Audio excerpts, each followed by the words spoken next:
Well, new for you at 4, a man with previous convictions for selling and possessing drugs is back in jail after he allegedly sold a meth to a confidential informant.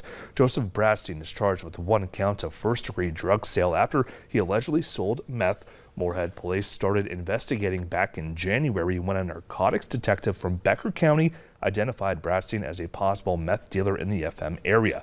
Court records say that detectives used a confidential informant who had previously purchased a meth from Bradstein about 4 times for $600 an ounce. Now, Bradstein was arrested and charged in Clay County on a Monday.